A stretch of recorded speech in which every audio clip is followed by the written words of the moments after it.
Welcome to Grand Prairie Update. I'm Terry Briggs. And I'm Don Johnson. Here's what's happening in your city.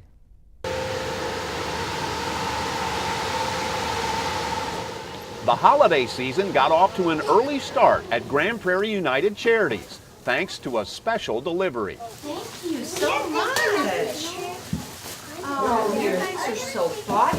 18 4- and 5-year-old pre-K students from the Primrose School of Grand Peninsula made a morning field trip to drop off needed food items in advance of Thanksgiving to help the cause at the agency that has been assisting Grand Prairie residents in need since 1955. You play a very special role in this. You know Thanksgiving's next week. All of the items were collected by the children, faculty, and staff at the school. Their food drive is called Helping Hands, an annual campaign that not only helps a lot of people during the holiday season, but also teaches the children the importance of giving back. We encourage children to give back to others. We try to teach them about others in their community, not just home or mom or dad, but just to give back to their community. So the entire beginning of November, we ask parents to encourage their kids to bring in cans to donate to the Grand Prairie United Charities. It's a great thing for the 4- and 5-year-olds at the school to start collecting food to help their friends and neighbors in the community for a holiday. And our clients, as well as our staff, appreciate their dedication very much.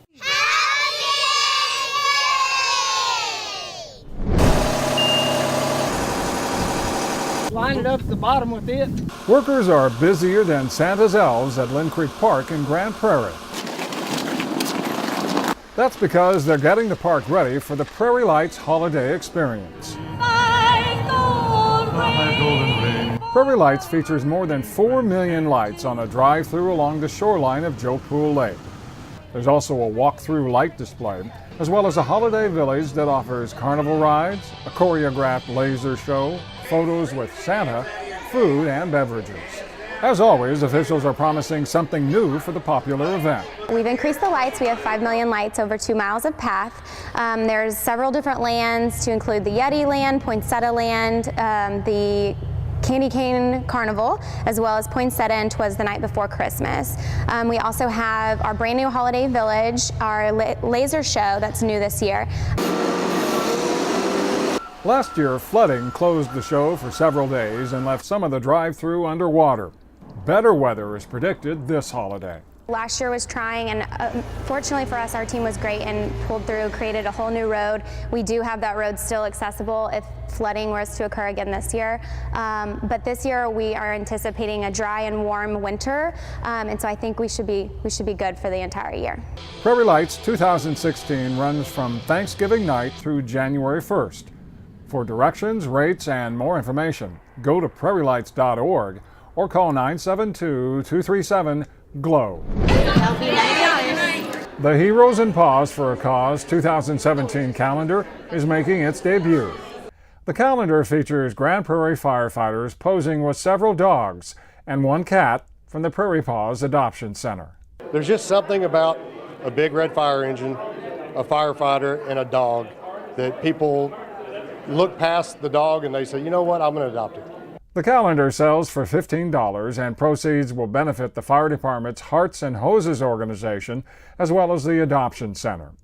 But the project is already helping the animals used in the photos. Every animal in the photograph and each photo in the calendar have been adopted, including one that we've been hoping to get adopted that has been here up until just this afternoon, who got adopted today, so it was really great. Officials say just 500 calendars have been printed. They're available for purchase during normal business hours at fire stations, the Adoption Center, City Hall, Environmental Services, and the Tourist Information Center. Runners, you're gone! Hundreds of people were off to the races in Grand Prairie to show their support for police and firefighters at the 3rd annual Blue Red Run. It's an event that features a half marathon, a 10K run, and a 5K run. It's hosted by locally based Dallas Athletes Racing, an organization that raises funds for several different charitable organizations in North Texas. The beneficiaries on this day are the Texas Police Chiefs Association Foundation, which provides relief for families of fallen officers, and the Grand Prairie Fire Department's Hearts and Hoses program, which aids citizens adversely affected by fire loss. It's the first time that Grand Prairie was chosen to host this event. We're not cutting the ribbon. I'm placing books on this little shelf here, and something's going to happen right there. But It's the beginning of a new era at the library. see, it checks it out. Bam! The mayor's ceremonial electronic book checkout kicked off an open house celebration at Grand Prairie's main library that puts the finishing touches on a major makeover there. The library was closed from January through May of this year for a massive remodeling.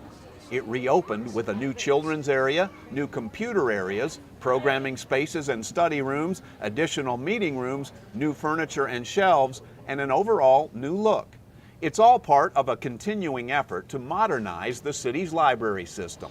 More adult programming, teen programming, children's programming, all designed to connect the community, to offer these services to people that may have forgotten their love of reading, their love of discovery, their love of research, and bring them back to the library where they're going to meet people they know, enjoy a program, check out a good book, and have access to the world through Wi-Fi.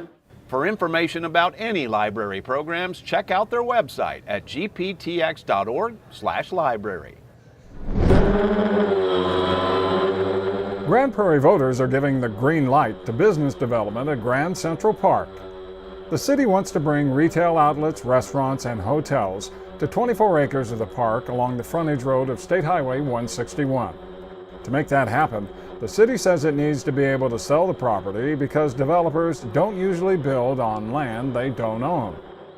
On Tuesday, voters agreed by a wide margin to allow the land to be sold, with the proceeds going to the park system. The immediate impact means that we will develop an RFP to go out for quotes to see who wants to develop there.